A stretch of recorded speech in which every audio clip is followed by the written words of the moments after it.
Greetings and salutations, creature lovers. This is Mr. Venom welcoming you to No More Room in Hell presents Creature Comforts, episode number 44. Before we start talking about this month's movie, let me go ahead and introduce my cohorts. Coming to us from the main show, No More Room in Hell, it is Mr. Derek B. How you doing, Derek?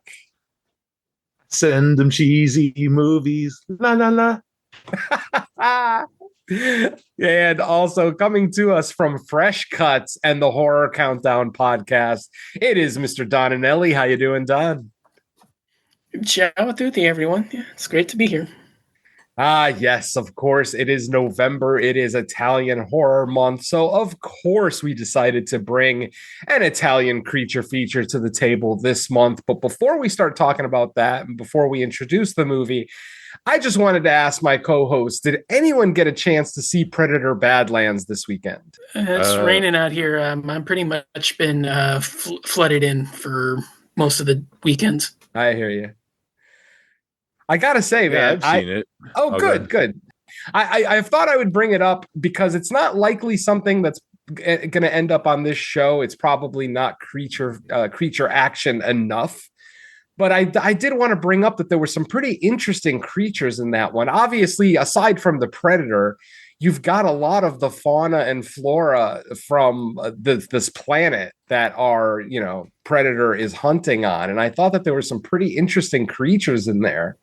Obviously, the main one that they're hunting, which I already forgot its damn name, but, the unkillable monster, obviously a big, giant, marauding monster is always going to be interesting to creature feature lovers. So that was cool. But then I was also impressed with the flora, not just the fauna on this planet. Like that plant that had that defense mechanism with the darts, with the like hallucinogenic darts. Like how fucking cool was that? I thought that was awesome. It was sick, man. Right. And the fact that one flying creature that looked like, I don't know, some kind of mutated pterodactyl, the way that it was utilizing those plants to try to catch its prey, I'm like, God damn, these monsters are not only fearsome, but they're fucking intelligent. I just really dug it. Planet of Hunters. Yeah, man, a planet where just everything on the planet wants to kill you. Like there's very little friendly on that planet. So, like I said, not likely something that we'll probably ever feature on this show. Not to say that a Predator entry would never appear here, but just, for this one in particular, because it's such a over the top summer blockbuster, type action fest. It doesn't really bring the creature action as much, but I did want to highlight it because I thought that there were some pretty interesting creatures. And despite our Predator, our titular Predator in the film being kind of, the runt of the litter and whatnot, a little bit of a loser, if you will, I still really enjoyed both him, Deck as a character and as just a Predator, especially with what he becomes as the movie goes along, So, yeah, for those who haven't seen it, it's obviously still in theaters, so give it a shot. It's getting very mixed reviews. Some people love it, some people hate it. Count me amongst the numbers that love it. I had an absolute blast with it. It's not necessarily a top 3 entry in the franchise. I have 3 other entries, including the animated one above this one, but I think this was a solid entry, really fun, maybe a half a step below what we got from Prey, but a damn solid movie. What'd you think, Derek? Yeah, I enjoyed it a lot. Like I saw it the one time, and I was just glued to the fucking screen. Like, it's a great popcorn movie. You know, you get a lot of action.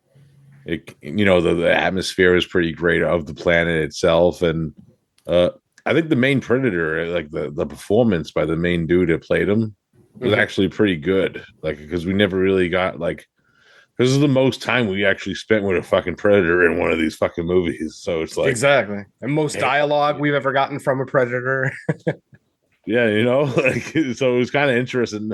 It's a movie that I always wanted to see, and it delivered in all my boxes.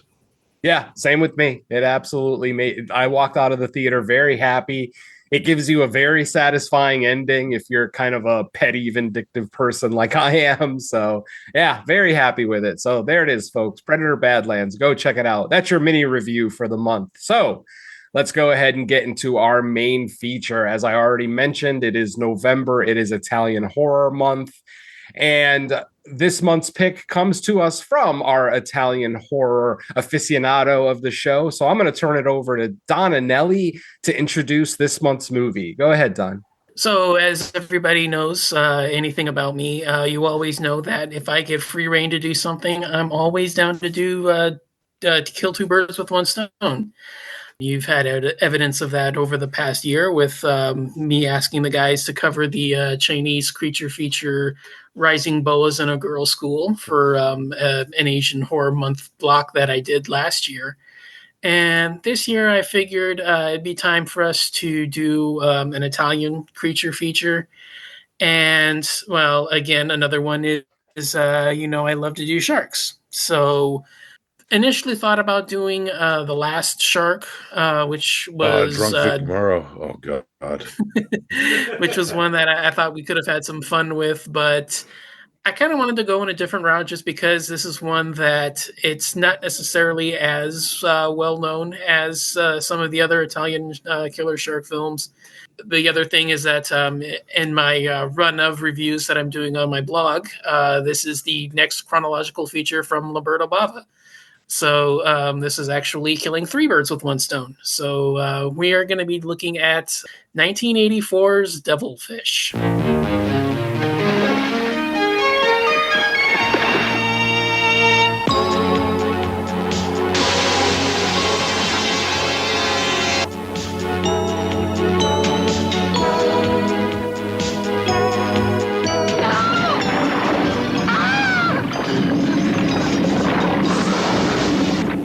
God, what the hell is that? Whatever it is, I wouldn't want to rub it the wrong way. I'm not an expert, but these don't look like the teeth marks of a shark to me. It's not a shark. I think I can safely say that the creature found in your part of the ocean is a living fossil. The cells of this creature have a life of only 8 months. There's something on the screen. See it? Yes. It might be him, but the picture isn't very clear. Look. Oh.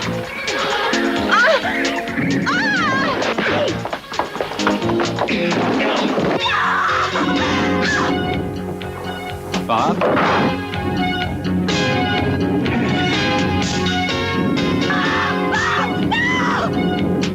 Bob's boat was attacked here. The dang thing just sits in that area.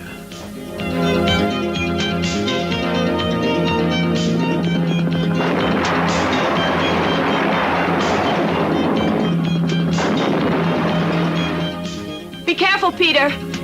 Getting too close. Go faster.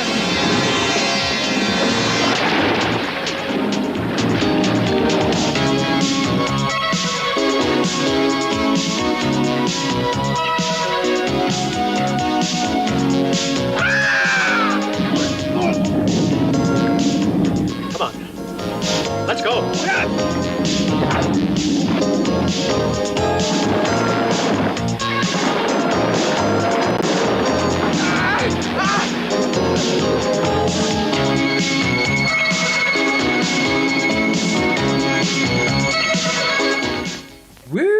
10 out of 10. Let's go. Shortest episode ever. All right, folks, there you go. So, of course, we are looking at Devilfish. This one has a multitude of titles. We've got its original Italian title, Shark, Red in the Water, or Blood in the Water, depending on how you want to translate Rosso. We've got Devilfish. We've got Monster Shark. I think, Don, you mentioned one other title? Devouring Waves. I think that one was German or French, whatever it was, whatever the translated title would be. I think it goes by it's either Germany or France that gave it that title, whatever it would have been in the native language. I don't know for sure, but I've seen Devouring Waves attached pretty frequently to the film. So the monster shark in this movie is Michael Saki, right? More than likely, although I'm pretty... I'm open for debate on that because I think that could also be, for lack of spoilers, I think that could also be the government agents that are responsible for. Oh, the Barry Williams, Italian Barry Williams. Yeah, to not give too many spoilers away, I think you can make an argument for that as well. I thought the movie was talking about Miller. He seems to be the most devilish person in this fucking movie, our assassin, if you will. All right, so that's Devilfish, 1984, directed by Lamberto Bava, written by Luigi Cozzi, Luciano Martino, and Sergio Martino. This stars Michael Sopke, Valentin Monnier, and Gianni Garco. And our synopsis is as follows. A marine biologist, a dolphin trainer, a scientist, and a sheriff try to hunt down a massive shark octopus hybrid monster that is devouring swimmers and fishermen off the southern coast of Florida. I'm going to go ahead. I'm not going to do my general thoughts, but I want to give a little bit of background on this story, on this movie, because I was introduced to this movie the way a lot of people were introduced to this movie, through Mystery Science Theater 3000. Yes, back in season 8, which would have been what, I think 1996 or 1997, sometime in that range. Mystery Science Theater did their Devilfish episode. And it was, I mean, on first watch, I had an absolute blast with it. The riffs are solid. The movie really lends itself because there are so many quiet scenes of people just kind of waiting for something to happen or hiding from somebody or waiting for the shark to do something, that it leaves a lot of empty space for riffs, you know, for the jokes to get put in. Like, I actually, the first time I watched Devilfish without Mystery Science Theater, I was kind of taken aback at how quiet the movie is, how little dialogue there seems to be. And then also the other thing that was totally shocking was the fact that this movie is a lot hornier than the Mystery Science Theater version lets on. Like, there is a lot of nudity, multiple sex scenes, all of which were obviously edited in the Mystery Science Theater version, of course, because that did air on Comedy Central, so they have to edit their movies. But yeah, that first watch with Devilfish without the riffs was very telling for me. So, folks, let's go ahead and start with the man who brought the movie to the table, Mr. Don Anelli. And Don, why don't you go ahead and give us a little bit of your history with the movie and your general thoughts for Devilfish? All right, so Devilfish was a film that I first became aware of probably in like the mid to late 2000s. I don't remember exactly, but I first got aware of it from a friend of mine at work. He's the guy I've mentioned. He's not the guy I mentioned previously, the one that loaned me his video cassette library. This is a guy that I met at one of my old jobs. I used to work for a copy printer place, you know, basically taking posters and flyers and, you know, running, you know, 300-400 copies of stuff like that. And one of my friends there, he was a massive European horror fan, almost exclusively, to the point that he talked crap about basically anything that wasn't from Europe.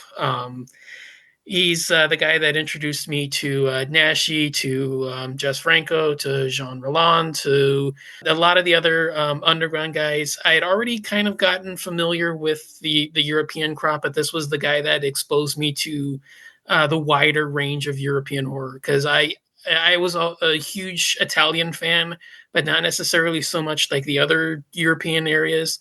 And so he was a guy that kind of filled me in on that. And one of the films he he showed me was a film called Monster Shark. That was the first version that I originally saw it under, and I really I liked it. It wasn't, something that I was, like overly fond of at the time. I found it really slow. I found it kind of dull. The final 20, 30 minutes were like the parts that I really liked because that was, the monster attacks. Recently, I still kind of view that. I still kind of have a little bit of that viewpoint, but I still enjoy the film for what it is. Now, we'll talk about this later, but you are absolutely going to have to take a lot of liberties with the storyline. Now, not just because I know a lot about what they're talking about with the evolution and the history of the shark and what's going on there, but a lot of the other science that kind of gets brought into the mix. You're really going to have to ignore a lot of that to follow the film. But I still kind of enjoy the setup here. I think there's some fun to be had with this series of mysteries and these strange accidents that take place on the water. And we also have this concurrent storyline where we have this bizarre, seemingly indestructible assassin going around killing people around this institute. We have to kind of like figure out, okay, like what's going on here? Like we've got these two divergent storylines, and we kind of have to try to make sense of it all. And as it goes along, we start putting the pieces together and we start figuring out what's happening. It starts getting a little bit more interesting. Could this have been done with, a few more attacks? Maybe getting, the on-screen, attack that we get at the opening, probably. But overall, I'd say it's kind of a middle of the road film, especially for Lamberto Bava. If your exposure and experience with him is Demons 1 and 2, or Macabre or Blade in the Dark, this is definitely a step down from those. It feels more of like a cheesy American B movie than something that kind of comes from like Italy proper, where you feel more like the Demons or Blade in the Dark kind of tone. It feels more of like the cheesy American kind of films, but overall, if you're into that, like I said, it's still a lot of fun. The storyline kind of takes a while to get going, but when it does, you're kind of on board with it. And yeah, the cheesiness, the action at the end, it's all still really good. So, not my favorite Bava. Probably, like I said, more of like a B or a C tier effort from him, but like I said, there's a lot worse out there. There's still plenty to like about this one, but it's still one that I don't really necessarily gravitate towards. But I still think it's one that it's still worth checking out. And again, this is kind of one of the reasons why I wanted to pick it, just to, it's not the cream of the crop when it comes to these killer shark movies, but it's still one that I think needs to come out and get a little bit more exposure. So it's again, kind of one of the reasons why I picked it. At the risk of saying anything else and giving you guys stuff to say, I guess I'll leave it at that and kick it back to you. All right, Derek, why don't you go ahead and jump on in here and let us know your thoughts on Monster Shark, a.k.a. Devilfish. Yeah, I have seen this movie before. Actually, ironically enough, this is my era of like Mystery Science Theater 3000 when this was aired for that. Going back and watching it again, it's just weird, like because I watched Monster Shark first, and then I rewatched the Mystery Science Theater 3000 episode. Man, there's a lot of like different edits in that other cut, like that I was kind of crazy mind blown by, but we'll maybe talk about it a little bit more later.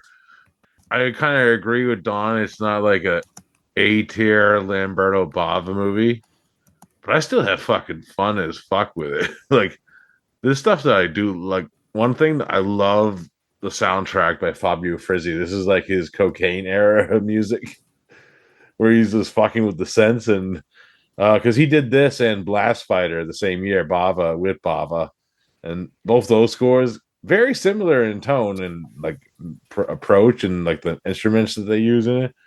And weirdly enough, I'd watched a live video of him doing the theme from Monster Shark Live.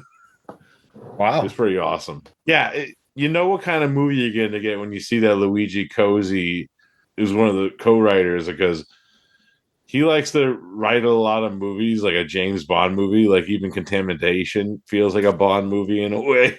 We have like Michael Osopke, who's playing like this radio TV repairman, who's also like James Bond because he's banging like 5 women. And he's going to New York on vacation to go bang like 3 women.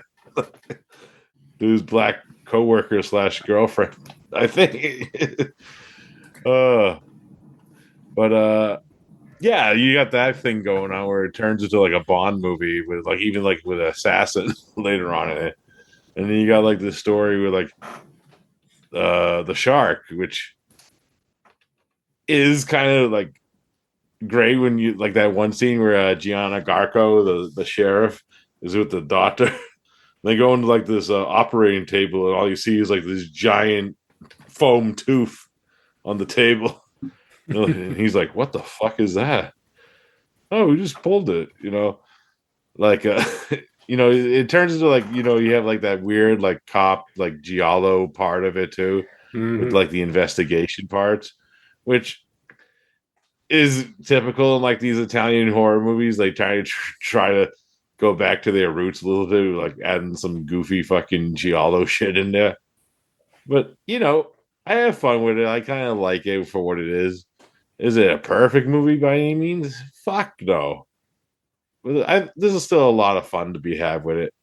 Yeah, absolutely. I really agree with everything that's been said so far. I'm sadly, I'm probably going to be a little bit higher.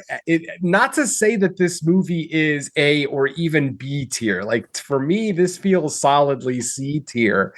But because of my history with the Mystery Science Theater episode, I have an absolute blast every time I watch this, whether I'm watching it with the riffs or without. Admittedly, this was the first time I ever watched the Monster Shark cut of this movie, and it is very different. We'll talk about some of the differences in the editing and placement of scenes a little bit later on. But yeah, this was definitely an interesting experience. I mean, I've seen I've seen the Devilfish episode of MST so many times that when I'm watching the movie without the jokes, I can still hear the jokes in my head. I know exactly where they go, and it still makes me laugh. So admittedly, I will happily admit that I am biased. Because of my history with Mystery Science Theater, I enjoy Devilfish maybe more than most people really should. As far as the espionage element of this, yeah, it is a little bit of a reach. I mean, you've got a guy who's basically an electrical engineer who can battle monster sharks and can fix any electronic just basically by looking at it, which is amazing. Like that one scene where his assistant said, "I looked at all the circuits and they're all screwed up. It's unfixable." He literally walks up to the TV, grabs a screwdriver, touches one thing inside of it, and then turns it on. It's like, okay, I understand you're trying to set up that this guy's a genius, but you didn't have to do it by making his assistant look like a moron. So I don't know. And speaking of his assistant, Sandra, goddamn those eyes. I could look at that woman's eyes for hours. She's a beautiful girl in general. And yes, I'm sorry to any female listeners that we might actually have, but I am going to be harping about some of the ladies in this movie because there's actually a lot of very attractive women in this movie. And what's extremely interesting to me is how it seems like in the late 70s, early 80s, Italy really, really loved their tall, statuesque blondes. And it's one of those things where it almost feels like they just grabbed a tall, statuesque blonde to be the star of this one, when she's potentially one of the least, physically anyway, one of the least attractive women in this movie. Like you've got Florinda, the research assistant who's murdered by Miller. She's ridiculously hot. You've got Sandra, Peter's assistant, who's absolutely beautiful. You've got You've even got the redhead, like even the evil redhead. Like I'm looking at her, and granted, I am of elevated age, so of course, when I look at this redhead, she looks amazing to me. To most people, she would be, classified as a MILF, but when you're my age, she's probably younger than I am. So, but I mean, just again, beautiful, big green eyes, bright red hair, very well built. Yeah, a little bit older, but it kind of lends itself to the character because she is married to the head of the WOI. What is it? The World Oceanic Institute, something like that. I also love how they love that company so much that throughout the movie they're constantly saying things like "we at the WOI." And it's like, well, no one says that. Like when you're talking to a coworker at your job, you don't say, "Oh, we at AT&T like to do this." Like no one speaks like that. But there it is, Italian writers trying to write English scripts. It almost always comes out. I'm looking at you, Troll 2, but we'll talk about that on another episode, I'm sure. But talking about Dagmar Lassinger, who played like the she was the Sonia? Yeah, Sonia. She was the like the proto shark expert that came in later. I mean, she again, another woman way more beautiful than our main star, but again, because Italy values their tall, statuesque, thin blondes, of course, we get, Valentine as Dr. Stella when it should have been almost any of the other women in this movie. It's pretty interesting. We've got Miller, our assassin, a man with the squarest face I've ever seen. I mean, his face is almost a perfect square. It's so weird. Like his jawline is a square. They picked a great guy. Like Paul Branco's look is awesome for this character, for the character. His hair is epic. Oh my God. It's amazing. And he just has no regard for anything. Like he kills. I mean, I'm starting to be convinced that Miller just hates beautiful women because he literally kills the three most beautiful women in this movie. He fucking wrecks all three of them. I can only assume that he killed Sandra since we don't see Sandra again the rest of the movie. I don't know if maybe there's a deleted scene where we actually see her fate, but considering at the end of the movie, Peter goes on vacation with Valentine, I'm assuming Sandra is gone, which kind of makes Peter a little bit of an asshole because it seems like he just kind of brushed her off.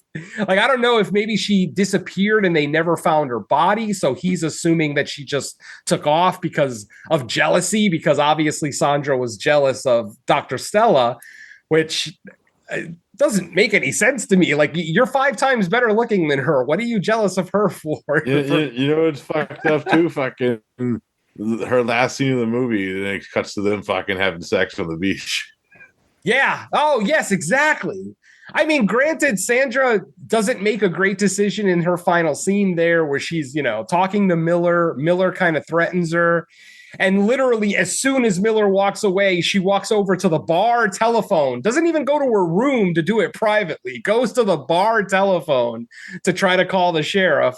And then, Miller's right there saying, "Oh, no, you don't." And that's the last we see of her. So, like I said, I'm assuming, considering the disregard that Miller has for female life, I'm assuming Sandra's gone. But again, Miller, great assassin, great character. For having such an ugly square face, he makes me smile every time I see him. And again, probably more because of the Mystery Science Theater episode. And I gotta say, the cops in this one are very effective. Like a lot of creature features like this. I'm looking at you, Jaws. You've got law enforcement that seems almost ineffective to do anything. Well, maybe not just law enforcement, but politicians too, with the mayor and Jaws. In this one, we get the sheriff and his deputy, Cortez, who they're actually effective. Like they actually are at the right place at the right time. Back to the movie. Yes, it is not top tier creature feature action, but like I said, because of my history with it, it gives me a certain sense of joy every time I watch it. And even though I can look at it and admit it is an A tier, it isn't even really a B tier to me. To me, this is like high C tier. On top of the fact that you don't even really get a lot of shark action. Like I actually timed it. When I say shark action, I'm not talking about the whole scenes with the shark in it. I'm talking about actual screen time that the shark has.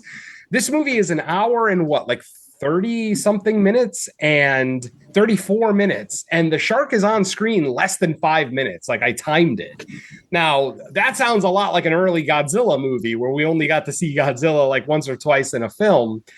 The reason I'm bringing this up is because I feel like the two different edits of this film, that aspect of it is it's handled differently. In Monster Shark, they basically do the less is more technique for the first half of the movie, where we don't really see the shark. Like in Monster Shark, it's actually a big reveal when we find out the thing has tentacles, that it's not just a shark, that it's actually a shark octopus hybrid. In Devilfish, we literally see the monster in the opening scene with the couple on their yacht.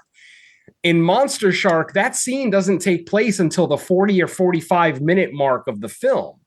So I feel like Monster Shark is actually edited slightly better. It gives us more of a reveal. We don't see the creature right away.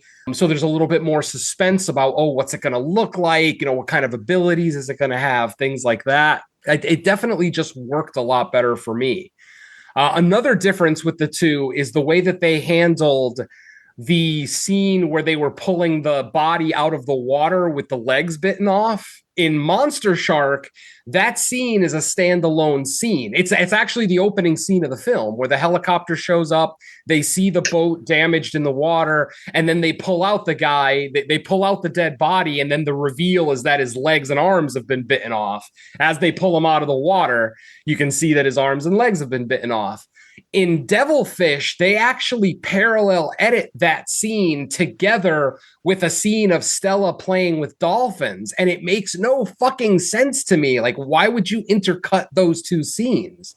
So, my friends, if you have the opportunity to see either Monster Shark or Devilfish, I would strongly recommend Monster Shark if you're looking for an actual like nice progression of the story, nice progression of the reveal of the creature, of plot points, of things like that. Now, Devilfish admittedly is the more fun cut because we get the creature right away.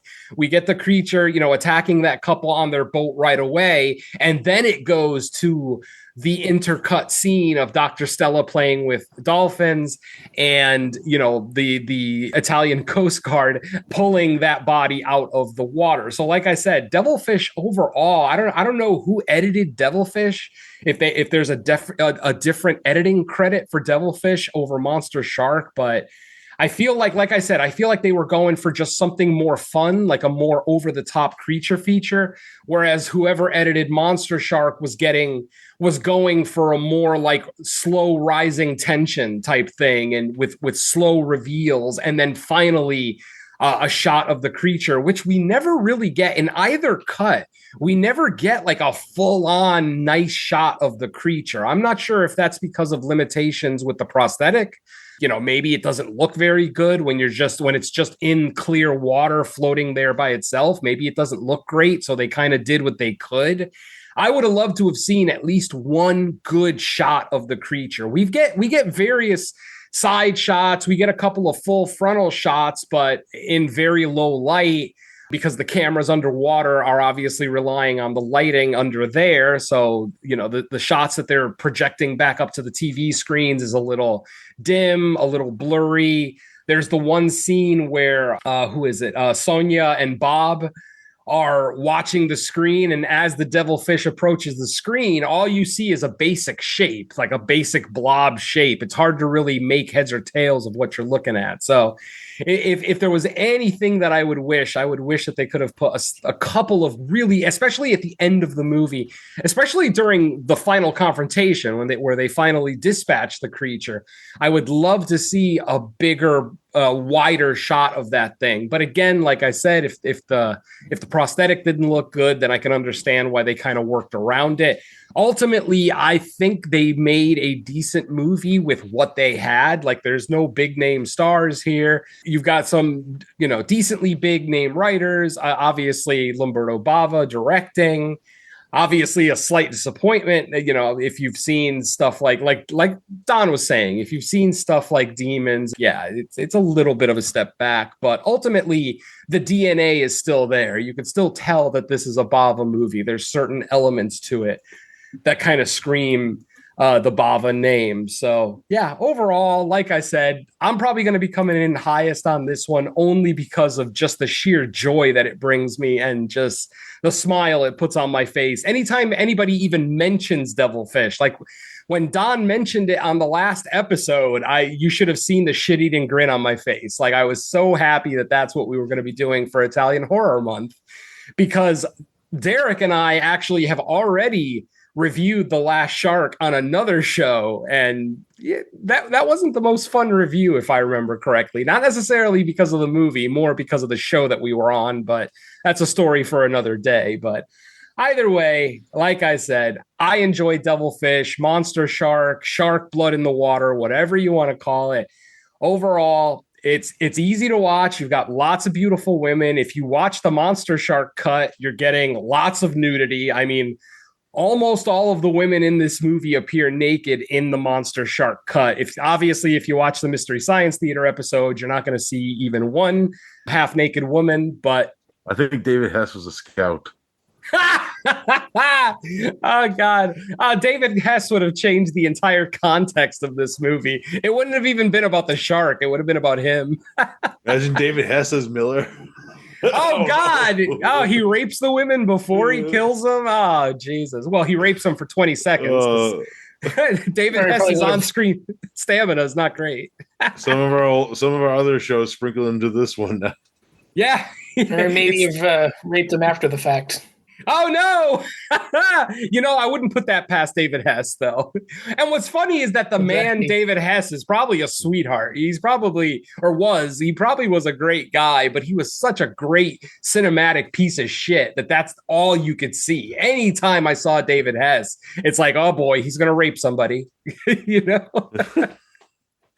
So let's go ahead and get into this story a little bit. It's fairly simple. It's not like we even need an entire walkthrough. Our movie opens, depending on which cut of the movie you're watching. I'm going to go with Monster Shark because I like the progression a little bit more. That movie opens up with the Coast Guard finding a boat looks like it's been bitten in half, still floating in the water. They find a body floating at the surface, partially floating at the surface. They put a harness around it to kind of pull it up with the helicopter. And when they pull it out of the water, that's when we get that reveal that its legs and arms have been bitten off. Then after that, we're introduced to Dr. Stella Dickens. She's a marine biologist who works at like the local water park, I guess, like the SeaWorld type place where they have like killer whales and dolphins and whatnot. She is basically training dolphins, blah, blah, blah. After that, we meet Peter. We never get a last name for Peter. He's just Peter. Peter, like I said, is an electrical engineer. He owns this little shop that he's been working, to kind of get successful. His assistant, Sandra, beautiful. I don't want to say teenage. I'm sure she's not underage. She looks like a teenager. She's so goddamn young and beautiful. But yeah, Sandra, played by Iris Pinedo, is his assistant. They seem to have a sexual relationship, but apparently they're not like official because Peter has no problem sleeping with any woman who will basically give it up to him. So. Oh, and then we're also introduced to Bob. Bob is basically a boat captain who also studies the oceans. I guess he's another Marine. Budweiser. Yeah, drinks a lot of beer and studies the oceans. So good for him. One day there is a disturbance where Bob is using like his sonar equipment that's on his boat. He realizes that there's a large mass underneath his boat, to the point where the thing actually hits his boat and almost capsizes him. At the exact same time that this is happening, the dolphins over at the water park are going ballistic. Donald, Minnie. Yeah, she named all the dolphins. God damn it. Dr. Stella is there trying to calm her dolphins down, but they're so just like freaked out with fear that they end up capsizing her little boat, dumping her into the water. Later on, when she gets back to when she meets up with Bob, who actually is her partner, not a physical partner, but like, professional partner. Yeah, the word partner takes on a whole new meaning in 2025. But anyway, they realize, or Bob thinks that he recorded something like the sound of the creature. As it turns out, the equipment that he had wasn't wasn't like calibrated correctly to be able to get this frequency of sound. So the recording didn't happen. Stella suggests they go see Peter, Peter being a brilliant electronic engineer. She basically gives him the specs for a converter that they need so that they can record the sounds of this creature. Peter ends up spending the entire night working on this thing to get it up and running. But then that evening, some thugs led by our friend Miller basically break into his shop, and they destroy just the converter. Like, they don't even make an attempt to make it look like a robbery or vandalism. They literally go right to the one piece of equipment they wanted gone. They destroy it. And then Peter realizes there's someone in his workshop. So he goes down there, ends up getting karate chopped in the back of the neck by Miller and knocking him out momentarily. And that's the end of that. After Peter lets Stella know that the equipment got destroyed, he then has to work again. But this time he's actually going to go on the boat with Stella and Bob. And that's basically what they're doing the next day. They're setting up this new... he didn't build a new converter, but he came up with a system utilizing 5 different buoys with like electronics connected to them to kind of create a grid so that they can follow the shark and potentially still be able to record its audio. They are able to successfully attract the shark up to the surface, and they're able to record the noises that it makes, which they'll be able to utilize later when trying to trap the creature. At this point, we're introduced to the WOI, the World Oceanic Institute, with Professor Donald West, played by William Berger. He is our main scientist who, kind of plays dumb at first when they're talking about the potential, the fact that they're finding bodies of both swimmers and fishermen turning up in the water with large chunks of them ripped off. Eventually, they make a plaster cast of one of the teeth marks on one of the victims, and it turns out to be this just monster giant tooth. It's not like a row of teeth. Like devilfish doesn't have a row of teeth like sharks. It has like it's got like 4 large protruding fangs with like a series of smaller teeth, around it. He almost looks like Mr. Barlow from Salem's Lot, the way that his fangs kind of stick out of his mouth even when his mouth is closed, something along those lines. It's like if Mr. Barlow and Meatwad from Aqua Teen Hunger Force had a baby together. I'll absolutely go with that. Yeah, the texture on Devilfish is very weird. It's not like any oceanic creature that we've seen before. It's not smooth like a shark.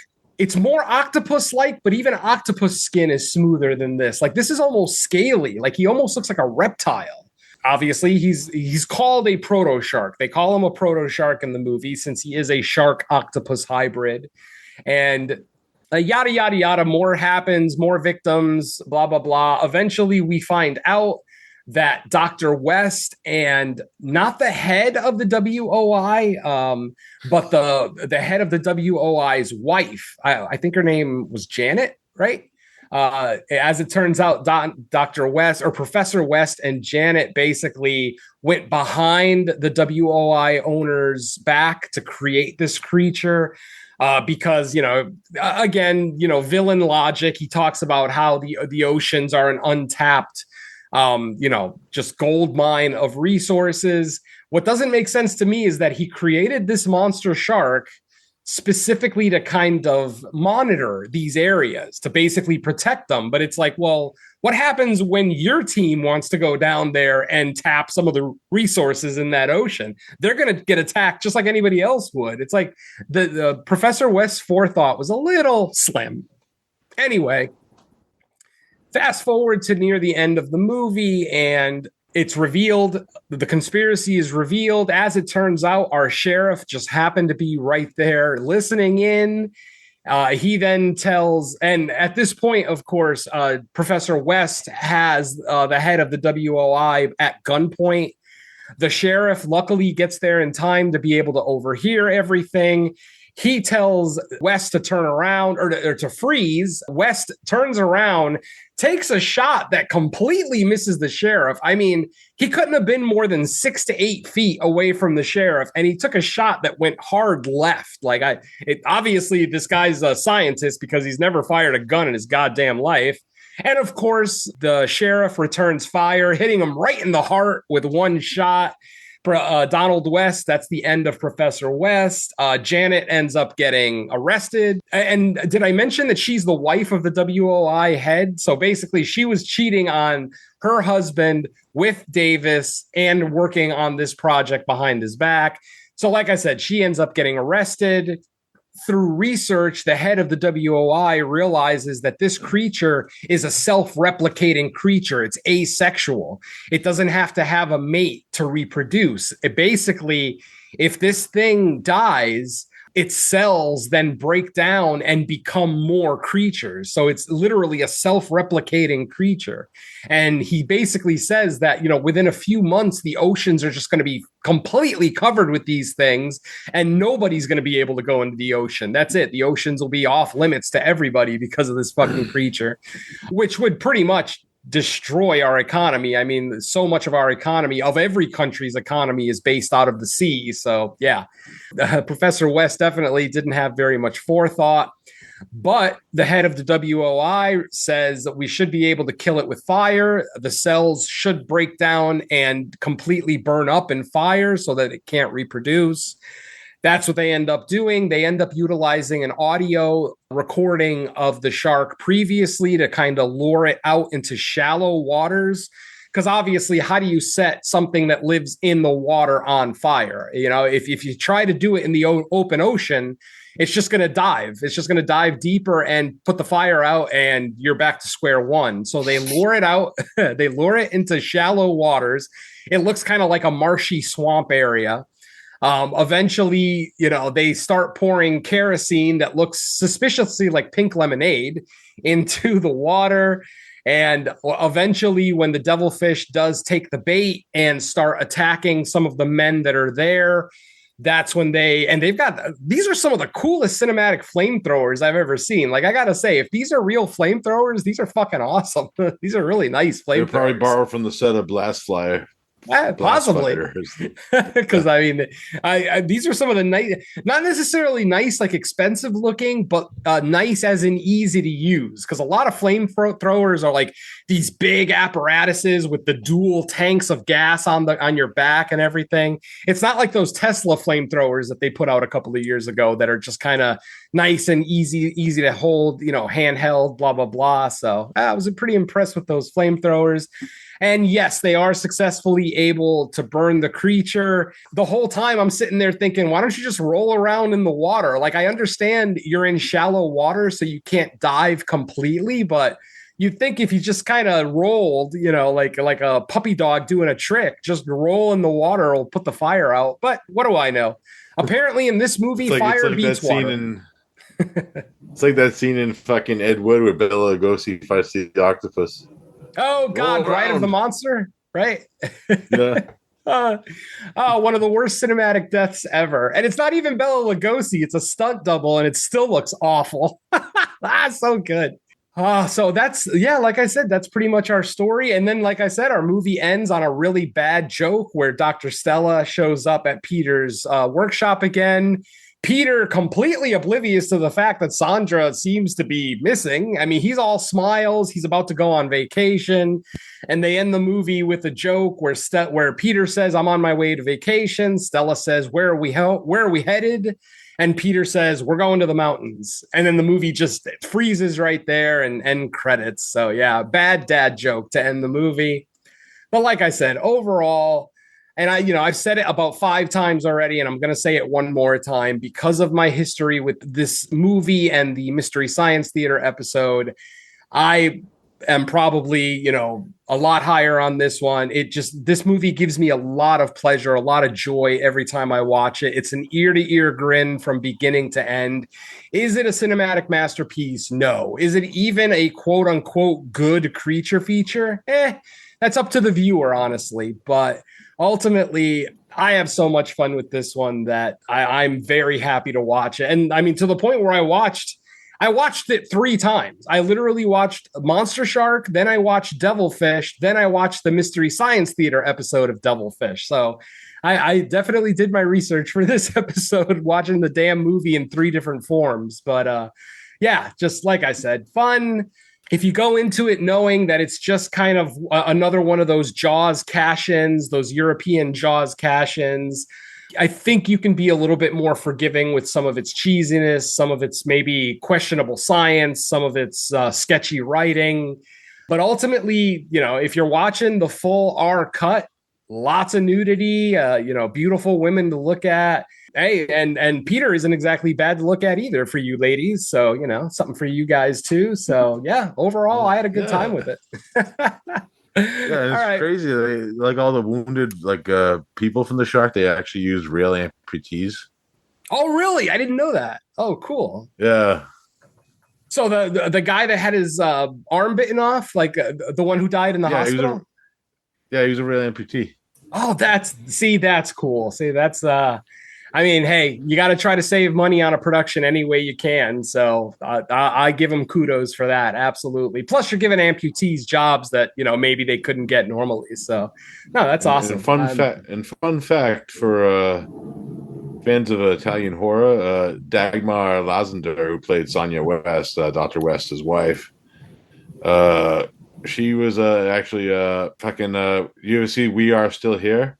Yes, love that movie. One of the ghost families named after her, Lasender Dagmar. No shit, that's backwards. I did not realize that. It's been a few years since I saw it. That was my number 3 movie of 2015. I love We Are Still Here. I absolutely love that movie. I might watch that tonight now that you bring it up. Shit. It's got a Devilfish connection. I love it. Hell yeah. All right, folks. Well, that's probably going to do it for this episode. But before we get out of here, let me turn it over to my co-hosts, see if they have any closing thoughts. So let's go ahead once again and bring in the man who made the pick for this month, Mr. Don Anelli. Don, any closing thoughts on Devilfish before we get out of here? It's not the best out there. It's C tier at best, but yeah, especially if you pick the right version of the film, it's got enough to like.